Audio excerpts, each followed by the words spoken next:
Hi, I'm Natalie Jill, fat loss expert turned high performance coach. When odds are stacked against us, how do we shift and create everything from nothing? How do we level up when we aren't feeling it yet or we've had a big setback? On this podcast, I'll be talking to some of the most inspiring and courageous men and women on this planet who at their worst learned how to achieve success greater than they ever dreamed possible, leveling up and creating everything from nothing. Cynthia Thurlow had a significant health hiccup. As she was traveling back to her home in DC from a romantic Hawaiian vacation with her husband, something felt off. 48 hours later, she found herself in the ER with a ruptured appendix, inflamed colon, and terrified. A scare turned into a 13-day hospital stay with further complications. Now, things got really serious when she couldn't leave her bed. She couldn't eat. She had tubes everywhere, drains coming from her abdomen. And when she was too weak to deal with anything or care about anything in her normal life, she felt hopeless. What pulled her through this? Her boys and the visualization of seeing herself on the TEDx stage delivering her talk. 27 days after returning home from hospitalization, she graced the TEDx stage with a talk that went viral. Join in today and learn exactly how Cynthia Thurlow leveled up and created everything from nothing. Today on Leveling Up, I am excited to chat with Cynthia Thurlow, who recently had a TEDx talk that went crazy viral. And I was curious how that happened. How did she ever know that was going to happen? Was that her intention?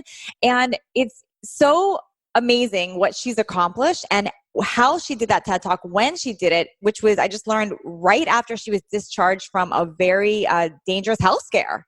So Cynthia, thank you for being here today. I'm so excited to chat with you. Yeah, thank you so much for having me, Natalie. It's really my pleasure. So take me back, this TED Talk. I mean, first, did you ever know you were going to do a TEDx talk? Where'd the idea come from? Did you know when you were in the hospital this was coming? Where did the idea even come from? And who were you that got you to that point that you were creating this? Yeah, so it's a great question. So last year in 2018, my goal as an introvert was to do a TED Talk. And, I put all these wheels in motion, did all these applications, and I got my first TED Talk in December. And literally, as soon as I accepted that one, I got a second one. Because what you want to do is have a bunch of applications out. Okay. And so I had to do it on a different topic. And I looked at my husband. I said, I have this really quick turnaround. I have to give them an answer really quickly about what the topic will be. And I said, I know a ton about intermittent fasting, so let's do that. And so my husband and I, fast forward, it's February. I went to Hawaii with my husband. I've never been able to take a vacation with him on a business trip ever. It's finally my mom had retired. And so I had the ability to have her watch the kids. And I came back from this amazing, relaxing vacation. And 48 hours later, I was in the emergency room and essentially fighting for my life. I was told that my appendix had ruptured, which in and of itself is not that big of a deal, but I had a constellation of complications that kept me in the hospital for 13 days. And at one point, they weren't really sure how well I was going to do, despite being a super healthy person. And one of the things that kind of kept me going during this hospitalization was thinking about my children. I was like, they're way too young to be without their mom. And then feeling profoundly focused on delivering this TED Talk that I wanted to give. I was like, I think so many people need to learn about this strategy. I think that I'm the person to deliver this talk. And so those are the two things I thought about. And when I got out, So back up for 1 minute, because I got a bunch of questions popping up on my end. So first and foremost, you're on vacation. For this vacation you're so excited about, were you feeling sick on the vacation? Were there any signs? Were you feeling off? How did this come on, and how did you figure out it was your appendix? Yeah, so I felt great on vacation. And obviously we live on the East Coast, so coming back from Hawaii takes a while. Felt fine on my flights, got home. My mom was here. I was home for 2 days, and I woke up 2 days after I gotten home, and I had horrible back pain, and then I was nauseous and vomiting. And so I thought I had a stomach bug. I must have picked something up. I ate a lot of fish when I was in Hawaii. I was like, for sure I picked up a stomach virus. What was concerning was the following day, I couldn't stop vomiting, and I had the worst abdominal pain I've ever had. And I think as women, when a woman says it was worse than labor pain, that gives you some idea of how bad it was. Yeah, I had one of those. I had that experience once. Yes. Yeah. And so that was the clue that there was something seriously wrong. So we went to the emergency room, and initially I didn't look that sick, so they didn't take me very seriously. I didn't look that ill, but then they got blood work back and then did an emergent CAT scan. And that's when they realized that my appendix had ruptured and my entire length of my colon was inflamed. So they couldn't do surgery. They were afraid to do it.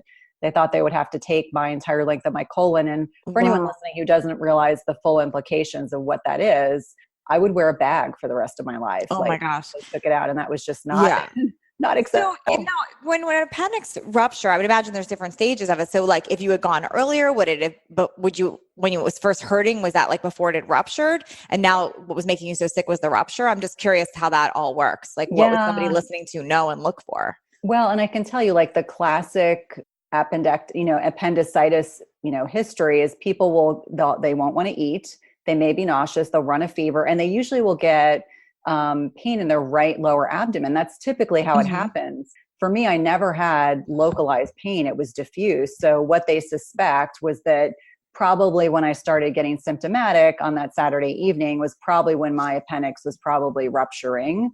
And that by the time I had so much pain, it was because my abdomen was so inflamed. But I also think, again, most women have a pretty high pain threshold. So what probably would have been perceived as a lot of pain to maybe a male may not have been perceived the same way as a woman. So I was completely stunned. And, the typical presentation that I used to see in the emergency room as a nurse with appendicitis is when they stopped having pain, that's typically when it ruptured, but they suspect that it was a constellation of things that had happened. I had so many other complications going on with that it just explained why I had this pain that was really out of proportion to how sick I looked. So, wow. Okay. So now, like a typical woman, I'm wondering, were you, while you're sick in the hospital, thinking of like the surface level stuff first, like all the stuff I have to do, like exactly. a lot of stuff I have to do, or did that all go away right away? Like I know with me, when I've had scares, I have to battle that first. Like this whole, my to-do list is not the right timing to be sick. I know. It's like, this isn't convenient. I think initially, so the first day I felt bad, but they had my pain under control. And so I was texting my team to say, hey, I need you to cancel all my appointments this week. Let everyone know that I'm okay, but I'm in the hospital. And then 2 days later, that's when I got really sick. And so that's when everything business related just fell off the radar. Like baseline couldn't deal with text messages or even worrying about social media. And that was also when my husband said, you looked so sick. I couldn't stop vomiting. That was my biggest thing. I could not stop vomiting, which everyone knows is miserable. And is that is that the stuff from the appendix coming up? Is that what that is? Well, it was because my small bowel became obstructed. Oh, yeah. So it's almost like the domino effect, like every complication. And so I went from being tiny to looking 5 months pregnant. And of course I knew what that was. And so they had to put a special tube down my nose into my stomach, which helped a little bit. But I think I felt so bad by day 2 that I stopped worrying about everything. And then I was just existing. And the only way I can describe it is all I thought about initially was water, because I was so thirsty. And of course they wouldn't let you drink anything. I would beg them to give me ice chips, and then I would wait for them to melt. And then I would drink a bunch of water, which would make me vomit all over again. Oh, no. It's a ridiculous thing. But you definitely get to a point where you're just not even, it's like, you feel like you're going to die. You feel so bad. But also just the whole concept of surrender that I was at a point where I had to shut my brain off, because I would have made myself absolutely crazy. And you just get to a point where your baseline survival mechanisms are just to rest and do nothing else. Like I was just a blob in a bed. That's all I was doing. My body was trying to conserve all the energy to stay alive. Wow. So. Oh my gosh. Okay. So then fortunately you had a great care, I'm assuming, because you recovered from this, but what was going through your mind during recovery that brought you to this awareness of what you wanted to create in this talk? Like what came up for you and when did that? And I love that you just brought up surrender. I have a big theme lately that I've been talking about with surrender, because I think that if we don't put ourselves in a situation where we learn to surrender, the world has a way of doing it to us.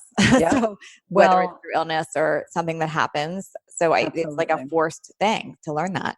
Yeah. And I think for many people, going through a major life crisis will really show you who you are as a person. And for me, I come from a place of I'm an optimist. And so I was like, this sucks. I'm going to get through this. I have kids I have to get home to. I remember on day 5, I got very depressed, probably because I was starving. So think about it. Like I hadn't eaten for a week and I was losing weight really quickly because my body was breaking down all my muscle to use as food. So I remember on day 5, I was really sad and I cried. And then I was like, nope, this isn't going to beat me. I'm going to get out of here. I'm going to do this talk. I want to get home.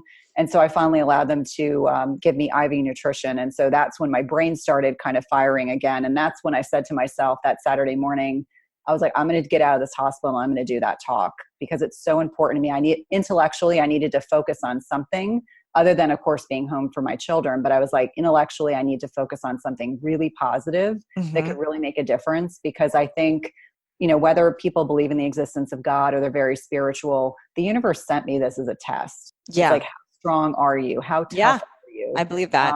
How much can you come back from? Because, some people would have been devastated with what went on. And instead I just said, nope, everything they need me to do, I'm going to do. If I need to have another drain put in, if I have to have another complication, if I spike a fever, if I need more antibiotics, I'm going to just take it. I'm totally tough. I can do it. There are people that have dealt with worse. And I think that was a great equalizing factor. I had almost an entirely female team, which was awesome. Like I had all female surgeons.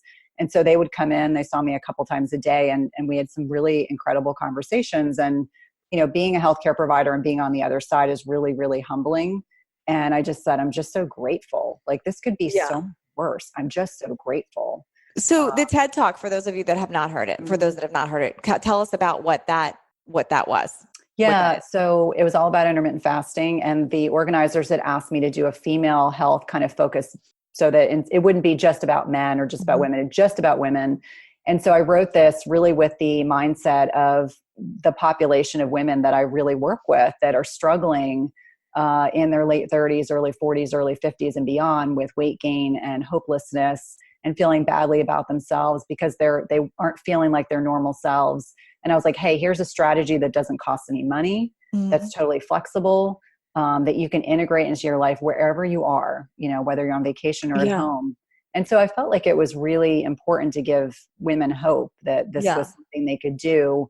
That, as I always say, is not a pill or a potion or a powder, which, there's a place for those things, but just giving people the opportunity to feel that there might be something out there that would be helpful to them. And so that was this place of love is where I really came from. So why do you think it went viral? And do you think it would have had you not been through this scare? Well, I don't think many people knew. The organizers were joking and trying to decide if they wanted me to include that. I mean, I did in the talk mention, it's not the right strategy if you've recently been hospitalized like me, but I didn't go into any specifics. I think that intermittent fasting is a hot topic. I think people are really looking for other strategies than what the norm is.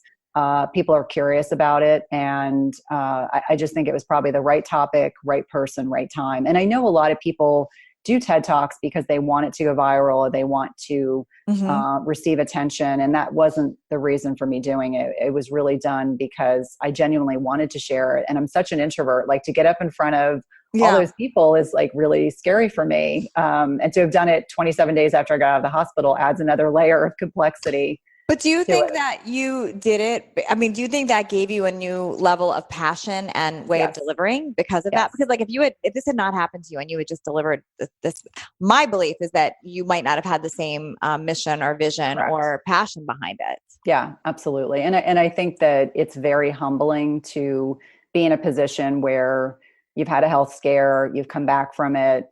I also wanted to demonstrate for my kids. I'm like, pardon me, shit happens, stuff happens, but life goes on and it's what you make of it. And it's how you decide to come back from adversity really speaks to who you are as an individual. So, on many levels, I really wanted my children to be proud of me and to be able to say, hey, my mom really had something not so great happen this year. And then, I said this whole year is about high highs and low lows. And my 11-year-old actually came with me and got to watch it, which was really cool. So tell me some lessons that you learned about having that happen to you, because I think there's a lot of wisdom with women that have gone through this that can be shared with others. So I know you mentioned a few things, but I'd love to dive a little bit more into that. So like knowing what you know now, what happened to you, what things have you changed in your life? What do you look at differently? How do you approach things differently because of what happened? Yeah, I would say first and foremost, really creating space to spend time with the people that I love. I'm always actively working on that, but being more present, ensuring that my loved ones really know that they're loved, because things can change so quickly. That would be the first thing. And also, I was raised Roman Catholic, and my kids have gotten a couple sacraments, and we go to church on occasion.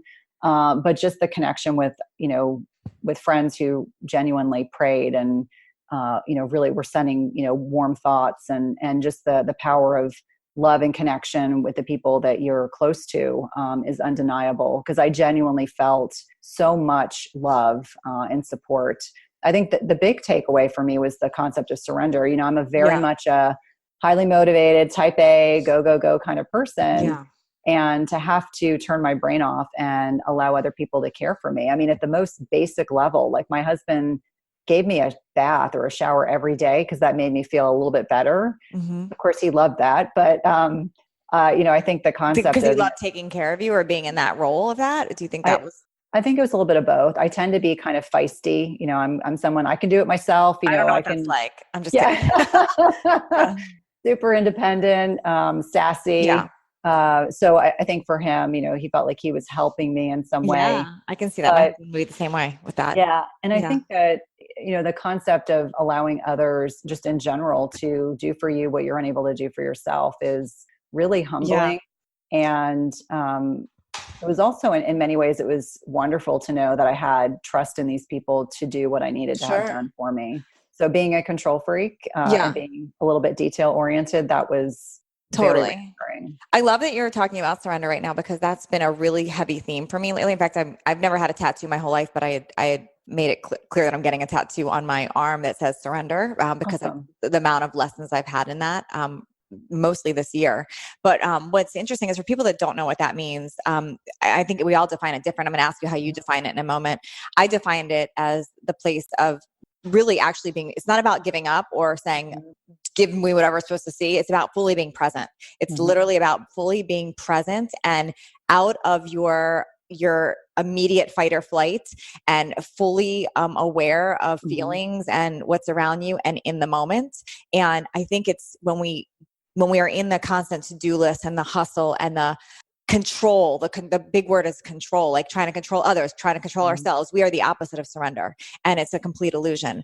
But it's in those moments of complete surrender, when you're not controlling and you are fully present, that clarity comes, what's really important comes. That's where love lives. And I think there's a lot of awareness, and there's a lot of ways to get there. I believe that some people can do it through meditation. I'm still working on it. I've had moments of that through there. Some people do it through plant medicine. No opinion there, if that's what people are into. Some people do it through life-changing events, tragedies that it could bring, that sickness, illness. There's a lot of things that if you don't create it yourself, if you don't look for it in daily life, it will happen to you to get you to that point eventually. Oh, yeah, absolutely. And I think that's a beautiful explanation. I work with someone who's a Reiki energy person, and my question to her when I left the hospital was, why did this happen? Yeah.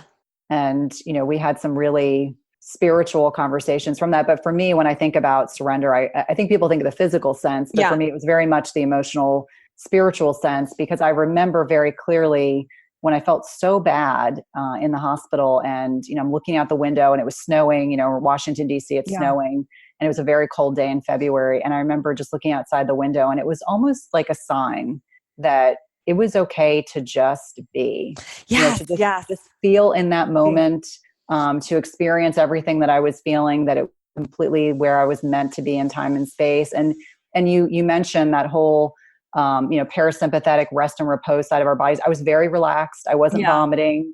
I wasn't crying. I was just very at peace. And that's that clarity that I had in that moment is what allowed me to intrinsically kind of tap into, okay, this is where we're going. Yes. This is where I am in time and space. This is where I'm meant to be. These are all the things I'm meant to experience. This is exactly where I'm supposed to be. And so I think for me, when I talk about that hospitalization, sometimes it can be very emotional for me, which I think surprises people given my personality. But I keep telling them, I'm like, you can take from a bad experience. And for one person, it might be a trauma. For another person, it might be a hospital, it might be an illness, whatever it is that we experience.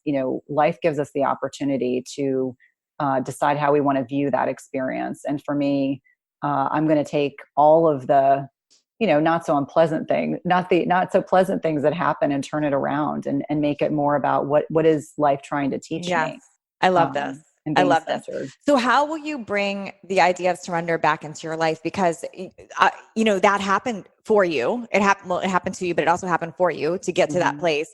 I'm imagining that was your first true awareness of it. So how will you get that into your daily life now? Do you see now? Because I believe once you experience surrender, it gets easier to figure out ways to get there yourself through yoga or meditation or whatever it is. Have you started implementing more of that into your life? And now do you know what you're after with that?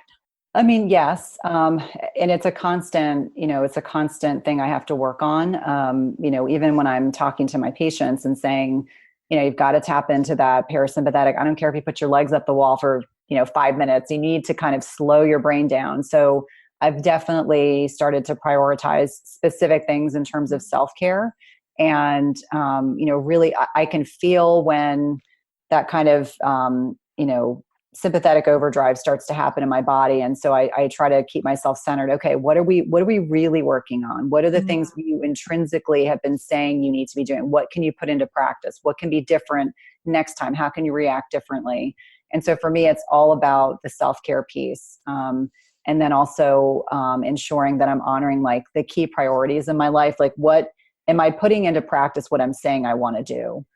Does that mean that I say no more frequently? Does that mean that I put myself to bed earlier? Does that mean that I have to physically sit down and create space for me to meditate? Does that mean that I need to do a slow flow class? So do I need to take a bath? I mean, making sure that I'm staying as connected as I can be, and then holding myself accountable. Like I think it's important to have conversations with our loved ones if you're trying to make a change or trying to make something better.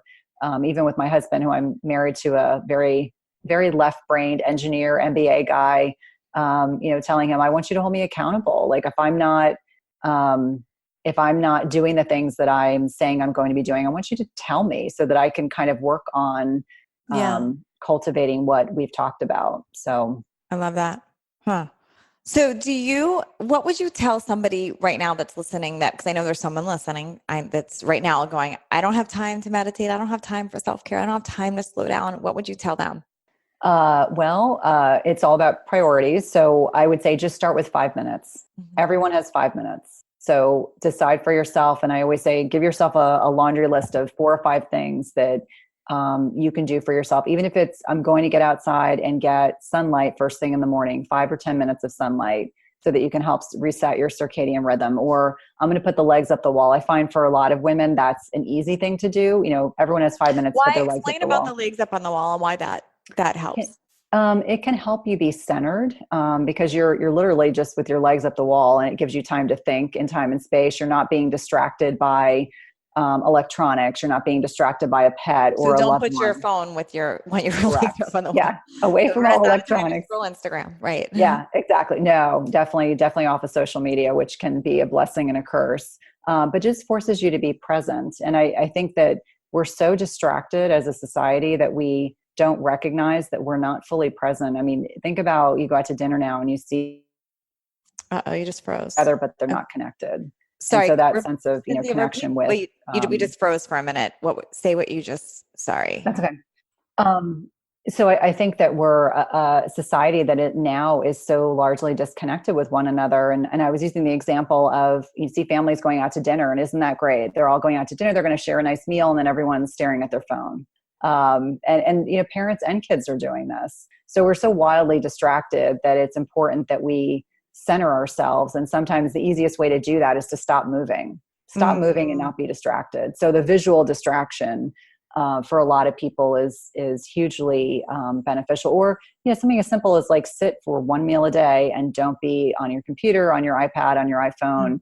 Maybe look outside, and I know that you live in beautiful California, or maybe you're looking at something beautiful outside. Or for us right now, there are trees we finally have leaves on. Looking at something in nature, connecting to nature can be really beneficial.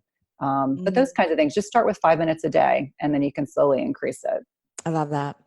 Okay. A couple more questions. And then I want to, the question I ask everyone, but I want to ask, because I don't want to skip over this part, about the talk on intermittent fasting. And I know we don't really do a lot of that on this podcast on nutrition, but I know people are asking like, why intermittent fasting? Can you talk a little bit into that? I do have just a couple questions for you. I teach something called modified fasting, not intermittent fasting, where I tell people to, and I'll tell you why, my reasoning, and I'm totally open-minded here on your thoughts behind it all. Sure. So I teach something called modified fasting because my thought process is a lot of women got trained in this idea of eating every few hours, and it's this constant rush of insulin being added to your system, and we're not in fat burning mode then. And it's that in itself was making people gain more weight, changing moods. There's a lot of issues there. So rather than, the first thing I did with clients there is take them, take out all the meals a day, you know, so breaking that into 2 or 3 meals a day. And then I do something called modified fasting, where I encourage them to take at least 12 hours off of food at night. So if their last meal's at 6, it's not till 6 a.m. And the reason I taught that is I found it wasn't as extreme. So people were more likely to stick to that and get the benefits of taking a break. And when people ask me about intermittent fasting, I've always said, if you could make that a lifestyle, amazing. But to me, eating all your food in 4 hours or even 6 hours is very challenging for people. So I would just love your thoughts on that. I'm open-minded here, and I would love to give you an opportunity to to share your thoughts on it and what you teach and why. Yeah. So I think that's a great strategy, you know, a 12 hours of digestive rest. And that's really why I love the whole concept of fasting, is that you're absolutely correct. When we are eating these mini meals or 6 mini meals during the day, which makes me absolutely crazy, we are constantly secreting insulin. And insulin is a hormone that helps move sugar into our cells. But what's happened over time is we're eating out of habit and not out of hunger. Yes. Or because we believe, which is not true, that your body's eating its muscle when you're not eating. Because that's what we were told for years. Yeah. Right. And so there's all this dogma that's totally outdated, that's absolutely incorrect. And I think a 12-hour fast is a great place for people to start from. It doesn't seem scary.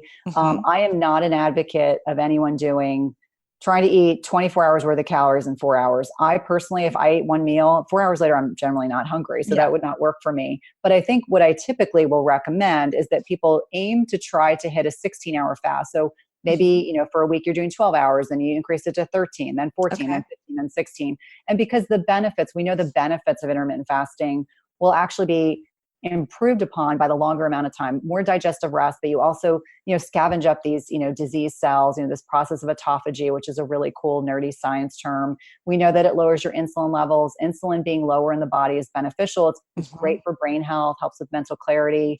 You know, everyone likes to focus on the fat loss piece, but for many of us who are already at an ideal weight, it's not so much about the fat loss, but it is a great strategy for people who need to lose weight. Yeah. By with improving their diet. And what I find most interesting is just not eating all day long. It's how a lot of people lose a lot of weight. You know, if you've got to lose 30, 40, 50 pounds by shortening your feeding window, you know, you're either existing in a fed or fasted state, people will lose weight even if they don't change their diet. And so sometimes that's an easy way to get people to buy into the concept of changing their eating habits. So you're not snacking all night long and then eating breakfast at 6. It's really about, you know, being more attuned to your body. And I think for many, many people, they've lost the ability to be in tune to what their body's hunger cues really are. Because sometimes when our stomach growls, I definitely believe that. Yeah.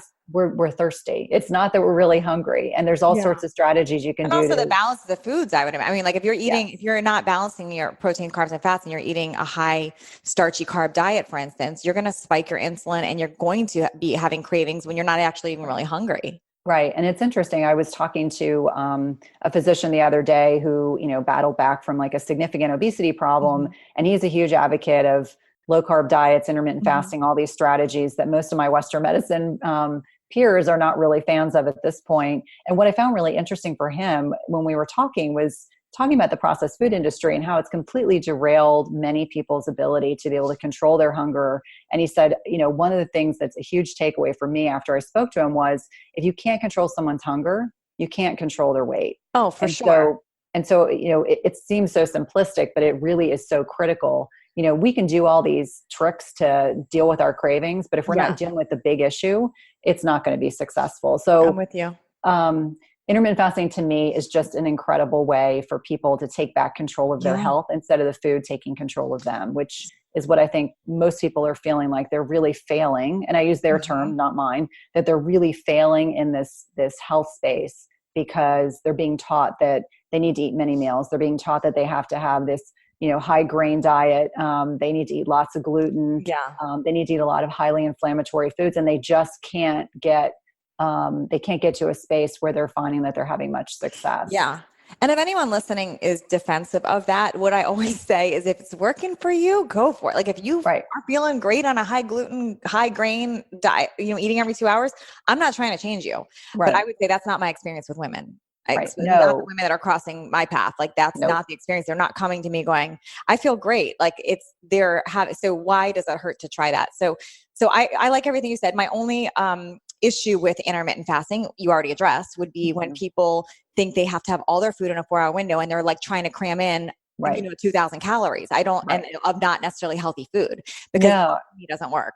No. And it's interesting because on the online space, there's a large group of people on Twitter that have, similar kind of mindset about food. And the guys seem to be able to get away with a 6-hour feeding window or a 4-hour feeding window. And I laugh and I tell them, like, guys, I need an 8-hour window so I can have 2 meals so that I'm not stuffed to the gills. And I've tried a couple of times. And if I go to 18, occasionally 18 or 20 hours, I generally end up. I think 8 is a great comp. I think I've been saying 12. I think I would try 8. I like the idea. I don't see myself doing a 4 or 6. No. And I think for the guys, maybe their metabolism, because they have so much more lean muscle than women do at the same age, maybe they're able to just burn through the amount of calories. But I find most women, their big sticking points in their 40s are alcohol and the improper choice of carbohydrates. Now, I'm not anti-carb at all, but a sweet potato is not the same as rice, is not the same as a slice of bread.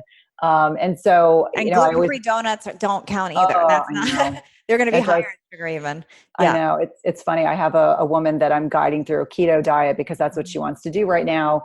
And she sent me a bunch of recipes for this keto plan that someone had given her. And I said, well, a donut is a donut is a donut. I don't care if it's a keto approved donut or a gluten-free donut. It is still a donut. It is still cake. It's cake with a hole. I'm not even sure how you'd make a keto donut. That sounds interesting.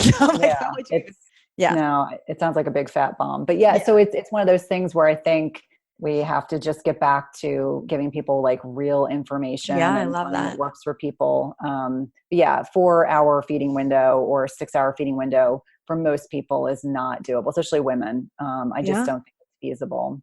Well, this is amazing. Okay, I have a final question for you. This is something I ask every guest. And this is if somebody's listening right now and they are in their own personal place of rock bottom. So maybe they had the health scare that you just went through. Or they're in that right now listening, or it's financial, whatever it is, their own personal rock bottom that they're facing right now. If you were to give them 3 pieces of advice on how they can start shifting their mindset, leveling up and creating everything from nothing, what would you tell them? That's a great question. I think the first thing I would say is you need to have hope. Even when you're at a place of despair and your life is feeling like it's in disarray, I want you to focus on something that'll give you some hope. Secondly, I want you to imagine how different your life could be in 6 months. Okay. I'm a huge advocate of, always looking forward and not looking backward. And then lastly, reaching out if you need help. I think, we still have a society that's largely conditioned into shaming if we're in a position where we're feeling like we're failing or we're not in the right mindset, and acknowledging that there are lots of, wonderful resources that are out there that don't necessarily cost money, or connecting with someone that you identify with online, reaching out to them. I think that's so important and critical. Just acknowledging half the battle is I need help. I don't know which direction to go in. I'm feeling like I'm in a bad space. How can you help me? Whether that's a friend, a loved one, social media influencer, your clergy person, whoever that might be. Always important to be able to feel like there's still hope at the end of the day. I love that. Cynthia, where can people find you? Where can they find your TED Talk? What do you want them to search for to find that? Where, do you have a website, social media? Where do you want them finding you? So I'm www.chtwellness.com. I'm pretty active on Instagram and Twitter, same handle, as well as Facebook. My YouTube, so I have 2 YouTube TEDx's, but the one that's gotten the most attention is the one on intermittent fasting, which, if you put in transformational technique, intermittent fasting, I think is the title that they gave it. And then also we've got Find Your Inner Goddess, which is a 3-week program designed for women to kind of, take back your inner goddess, working on self-esteem, nutrition, done in a super supportive Facebook group. It's one of my favorite classes to teach. We're actually enrolling for that right now. It starts next week. But yeah, I'm all over the place, but definitely reach out if anything that I've talked about is connected with you. Amazing. Thank you so much, Cynthia. Thank you. Thanks for leveling up with us today. Please share this episode if you found it helpful so others can join in. And don't forget to hit that subscribe so you don't miss out on future shows. And if you would leave me a 5-star review, I appreciate those so much. I read all of them, and it's how I know that I'm giving you information that you find valuable. And come interact with me over on Instagram at Natalie Jill Fit. I read all the direct messages and comments over there. Make it a great day, creating everything from nothing.